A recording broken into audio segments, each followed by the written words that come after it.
matagutlo, matagadlaw. Adunay mga panghitabo didto sa kauluhan. Panghitabo sa gawa sa atong nasod ug adunay mga panghitabo dinhi sa atong dapit. Mga panghitabo nga mao'y makapaikag sa katawhan nga mabinantayon sa lakat ug dagan sa panahon karon. Itanyag ning istasyon DXSR ang 7 o'clock Breakfast News.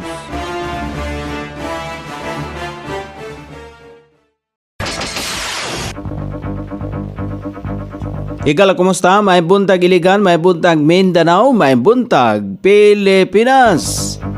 Adlaw Miyerkules, petsa 28 ni buwan sa Enero ning tuiga 2026.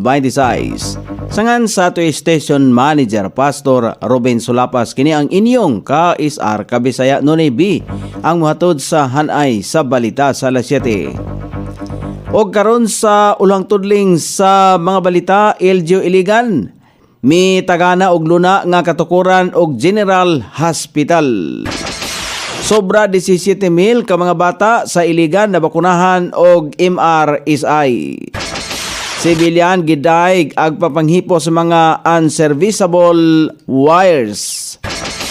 CSWD nagpahigayon og pag-inspeksyon human sa sunog sa Barangay Saray. Sa kauluhan, 1.19 trilyones pesos nga 2026 budget alang sa mga LGU gipagawas na sa DBM. Balaod nung TISDA training alang sa rehabilitated drug dependents aprobado na sa House panel.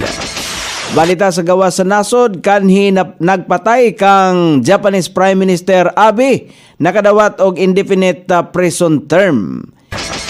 Balita sa kinabuhing Kristohanon, gobyerno sa Iran gihimong pangwarta ang pagpatuman og multa ngadto sa mga dinakpang Kristohanon. Kini ang uluhang tudling sa atong mga balita nga dalit kanato ning istasyon DXSR 106.7 sa inyong FM dial.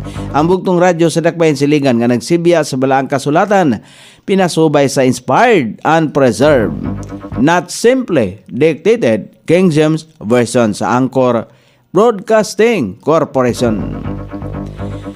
O karon sa kompleto nga detalye, gibutyag ni Iligan City Mayor Frederick Siao nga adunay gigahin nga 3 ngadto sa 5 ka hektaryang yuta ang LGU nga kabutangan og General Hospital. Giandam na kining daan human niya masayre kang GL Vanguardia ang DOH Iligan Head og ni Dr. Myra Luminarias sa DOH Central for Health Development Northern Mindanao dinhi sa Iligan nga dili na kinahanglan og Republic Act ang pagtukod sa General Hospital.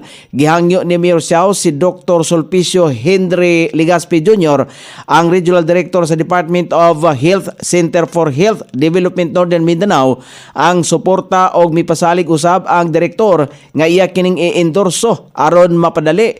Tubag kini sa nagkadaghan nga pasyente sa Gregorio Tilios Memorial Hospital o panginhanglanon nga muluag ang hospital. Dogang pa ni Mayor, sa giuna lang ang General Hospital tungod kini ang panghinanglan karon ang paggahin og yuta alang sa hospital timaan sa sinseridad og commitment sa LGU nga makadugang og hospital dinhi sa Iligan. Gawas pa nini adunay House Bill ni Lone District Congressman Celso Rehencia nga gasugyot sa pagtukod og Iligan Regional Medical Center apan ana pa kini sa Kongreso og wala pa mausab maaprubahi sa Senado. Kinahanglan ang pag-aprobar sa House Bill sa duha ka balay balauranan. Ana sa 17,541 ka mga bata sa Iligan ang nataho sa City Health Office nga nabakunahan og measles rubella supplemental immunization kon MRSI sugod Enero 19 hangtod sa 25 ning tuiga. Sa datos sa City Health Office, aduna pay 19,142 ka mga bata nga nag-edad og unom ngadto sa 59 ka bulan ang wala pa nabakunahan sa kontra measles rubella. Ang pagbakuna padayon hangtod sa Pebrero 13 ning tuiga ana kini sa barangay health centers og mga fixed post. Mainumduman nga miawhag ang mga lidere sa lokal nga kagamanan sa Iligan sa katawhan nga magpabakuna aron maprotektahan sa tipdas og rubella. Gidaig ni Ann Francis Acabin, residente sa Iligan, ang pagputol sa mga wala na gamit nga mga wires nga nagkutay pa sa mga poste. Buksan kung gibugkusan usab ang mga wires aron nga dili magbitay og mamahimong peligro sa publiko.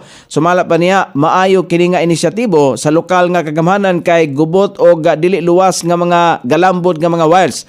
Ang Task Force Hapsay Linya giorganisar sa mando ni Mayor Frederick Siao og mag-operate sa tibok tuig aron malimpyo og mamintinar ang mga kable sa komunikasyon og power utilities samtang gipaabot nga magkutay sila og fiber ilawom sa yuta. Ang paglimpyo og pagpapsay sa linya magsiguro usab nga mapasayon sa mga utilities ang pag-ayo sa ilang serbisyo kung adunay kalamidad. Ang task force gilangkoban sa mga opisina sa LGU, gipanguluhan sa Iligan City Disaster Risk Reduction and Management Office.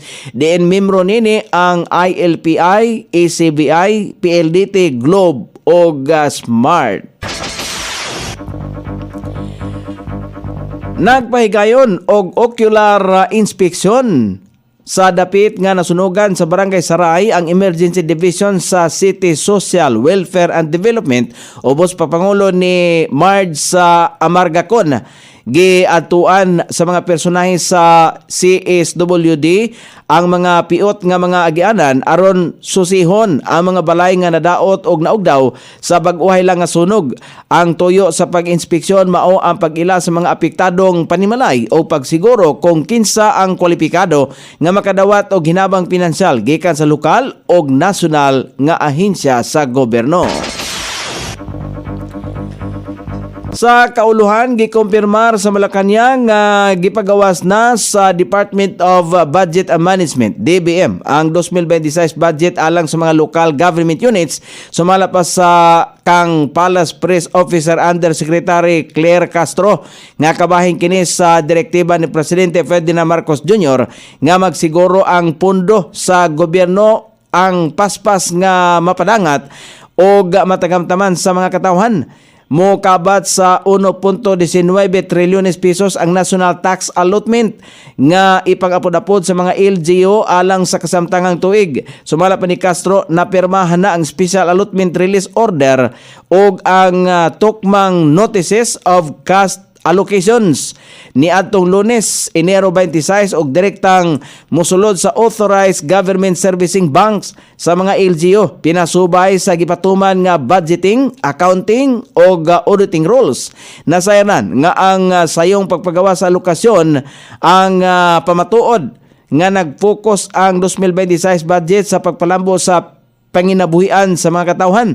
Gisulti ni Castro nga gihatagan og prioridad dinhi ang nagunang serbisyo, gipakusgan ang lokal nga kagamhanan o gisiguro ang mas paspas nga paghatod og programang direktang matagamtaman sa komunidad. Kini usab sumala pa niya ang pamatuod sa baruganan sa administrasyon sa fiscal decentralization kon fiscal decentralization tumong diining pakusgan ang kakayahan sa mga LGU nga tumanon og hapsay nga mga katungdanan nga ipaubos sa ilang level. Gipahinumduman usab ni Presidente Marcos ang mga LGU nga gamiton ang pondo alang sa otorisadong tumong og sundon ang reporting requirements isip kabahin sa transparency og accountability standard sa kagamhanan. Giaprobahan na sa House Committee on Higher and Technical Education ang House Bill number 4699 nga nagmando sa Technical Education and Skills Development Authority kon TISDA nga magpatuman og technical vocational training og livelihood programs alang sa mga rehabilitated drug dependents. Tumong sa kamanduan kon balaod nun nga kahatagan ang mga benepisaryo sa paigo og employabling pagbansay aron na makapangita og trabaho o makasugod sa kaugalingong panginabuyan. Gitahasan usab nini ang Department of Labor and Employment dole nga maghatag og insentibo sa mga kompaniyang mudawat sa mga musalmo sa programa. Sumala pa kang House Committee on Higher and Technical Education Chairman Representative Jude Asidre, mahinungdanon ang rehabilitasyon ang adunay sunod nga konkretong oportunidad sa panginabuhian aron mamahimong hingpit ang pagbalik sa mga individual ngadto sa katilingban. O karon sa balita sa gawas sa nasod, nakadawat og walay kasiguruan o indefinite prison term sa korte ang nagpatay kang kanhi Prime Minister Shinzo Abe kaniadtong tuig 2022. Ang naasoing killer ana sa edad nga 45 anyos.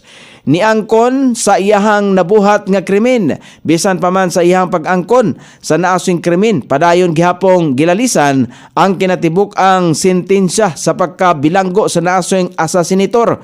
Gikataho nga ang pagpatay ni Abe adunay dakong epekto sa dagan sa politika sa nasod sa Japan hangtod karong panahona.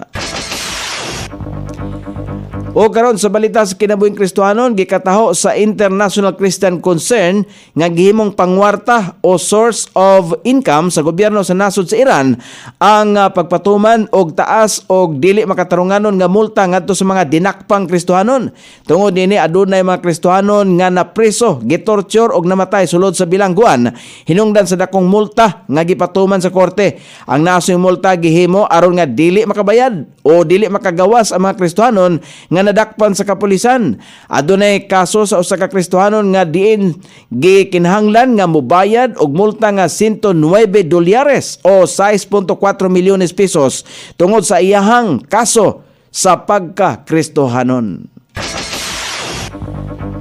O karon sa kahimtang sa pagbanabana sa dagan sa panahon, ang northeast monsoon paday makapiktar sa Luzon og dinhi sa Kabisayan og dinhi sa Mindanao.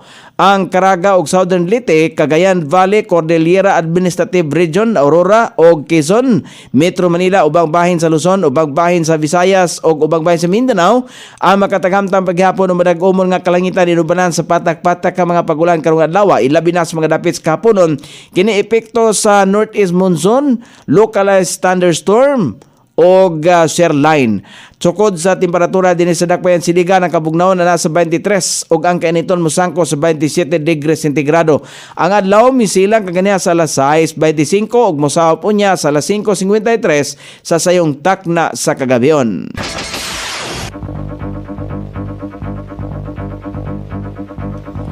Inyong nabate ang kinatibuk ang hanay sa balita sa alas 7 nga dalit kanato ning istasyon DXSR 106.7 sa inyong FM dial.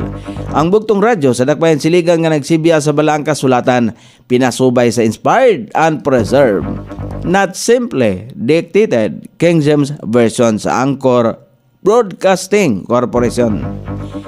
Sangan sa tigsuwat sa itong balitang international o sa kinabuhing Kristohanon, pitjan. Sa balitang lokal, Coney Island, sa ato'y station manager Pastor Ruben Sulapas.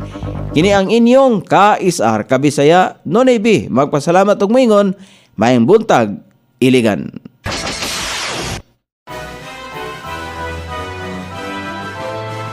Inyong nabati ang 7 o'clock breakfast news hangtod na usab og mga adlaw sa samang takna o sa samang istasyon. Daghang salamat sa iyong pagpaminaw ug maayong buntag.